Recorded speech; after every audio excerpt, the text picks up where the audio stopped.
ये इनका शौक है और इनके ख्याल है कि ये मुझे सजा देंगे सच बोलने पे। मैं लानत भेजता हूं ऐसे झूठ पे और मैं इनको देख लूंगा। बात झूठ है, मैं सच बोलता रहूंगा, बाकी अल्लाह ताला की जो मर्जी है जो होता है। जी सर, इस वक्त वोट को इज्जत देंगे। तारिक फजल चौधरी जो मेरा भाई है, क्या उसको नहीं पता कि वो दोपहर के 2 बजे चला गया था आरओ के पास 2 और एमएनएस के साथ, जब उसको लग गया था कि वो इलेक्शन हार गया है? कुरान मजीद के ऊपर हाथ रख के बता देंगे तो मैं भी बहुत सारी बातें जो मुझसे भी पूछते हैं कुरान के ऊपर हाथ रख के कि क्या मुझे पता थी कि ये बिस्म ने कितने पैसे कराए, वो भी कुरान पे हाथ रख के बता दे कि वो 47 के पे नहीं जीता है। ये इनका शौक है और इनके ख्याल है कि ये मुझे सजा देंगे सच बोलने पे। मैं लानत भेजता हूं ऐसे झूठ पे और मैं इनको देख लूंगा। कोई मुझे, मैं फिर वापस से इनकसारी से बात करता हूं, अल्लाह बहुत बड़ा है। मैं ये समझता हूं कि मैंने कोई बात गलत नहीं की है, ना कभी कॉन्फ्लिक्ट ऑफ इंटरेस्ट था, मुझे भी नहीं पता थी। अगर मुझे गलती है मेरी तो फिर डार की और औरंगजेब की उससे ज्यादा गलती है।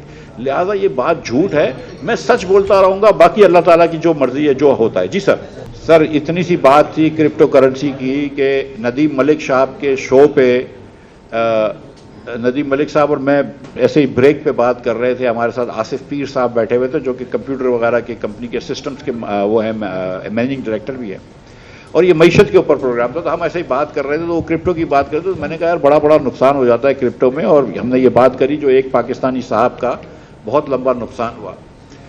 मैं नहीं समझ रहा था कि नदीम भाई जो है वो टीवी पे ये बात कर देंगे। नदीम भाई ने टीवी पे बात कर दी, नाम उन्होंने भी नहीं लिया। उन्होंने सिर्फ कहा कि एक बहुत बड़े खानदान के एक शख्स का $100 मिलियन तक का नुकसान हो गया क्रिप्टो में। तो मैंने सिर्फ इतनी गुजारिश की थी कि मुझे नहीं मैंने सुना है ये, लेकिन मैंने नाम भी नहीं लिया और मैंने कोई अमाउंट भी नहीं बताया, क्योंकि अमाउंट का मुझे पता नहीं। और सच्ची बात है कि मैंने सुना हुआ है, मुझे कोई आंखों देखा तो नहीं पता है मुझे, मैंने भी ये बात सुनी है। तो दूसरे दिन फिर ये अनुशे साहिबा ने सवाल पूछ लिया। वो फिर लोग जो मुस्लिम लीग वाले हैं और जो दीगर रिपोर्टर्स हैं, उन्होंने फिर ये कि कड़ी से कड़ी जोड़ी है, लेकिन मैंने किसी का नाम भी नहीं लिया, ना मैंने कोई अमाउंट बताई है, और मैंने ना ये कहा है कि ये हुआ है। मैंने कहा है कि मैंने ये बात सुनी है। जी,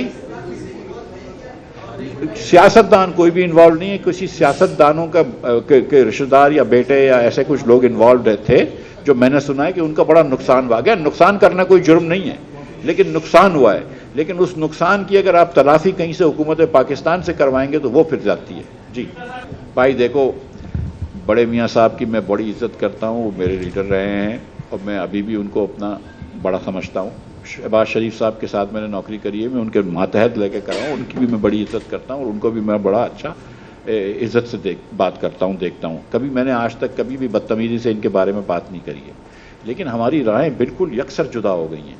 ठीक है, अगर मतलब देखें, ये जो शाहिद अब्बासी साहब ने कही थी बात कि अगर वो वोट को इज्जत दो पे आ जाते हैं, जिसका मतलब है कि वो हुकूमत छोड़ दें, अपनी हार तस्लीम करने वगैरह वगैरह, जो मेरे ख्याल से करने वाले नहीं है वो, तो फिर हम उनके साथ चलने के लिए तैयार हैं। लेकिन नहीं कि मतलब पार्टी टू पार्टी अलायंस करने के, लेकिन वो नहीं छोड़ेंगे ना भाई। वो क्या इस वक्त वोट को इज्जत देंगे? तारिक फजल चौधरी जो मेरा भाई है, जो मुझे कॉन्फ्लिक्ट ऑफ इंटरेस्ट सिखा रहा है, क्या उसको नहीं पता कि वो दोपहर के 2 बजे चला गया था आरओ के पास 2 और एमएनएस के साथ, जब उसको लग गया था कि वो इलेक्शन हार गया है?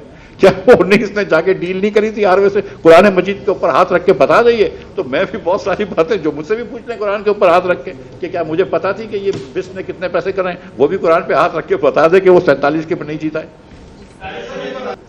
देखिए, मैं मुस्लिम लीग को जानता हूं।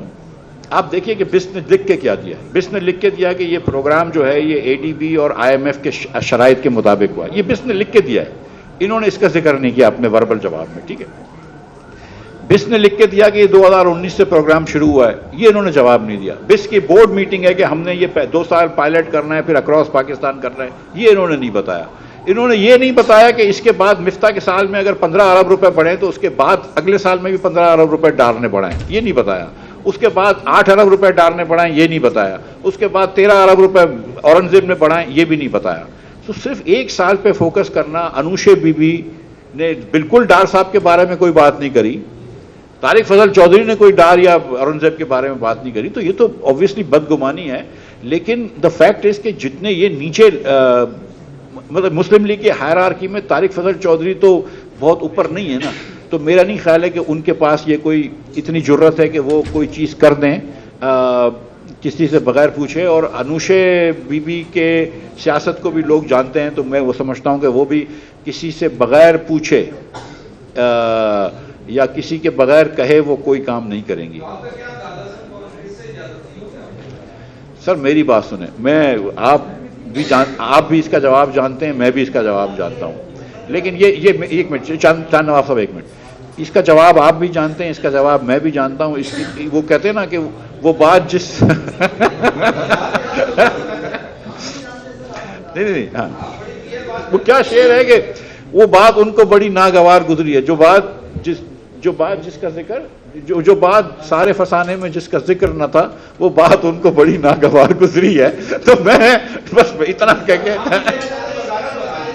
जी चांद नवाब साहब सवाल पूछ रहे हैं मेरे।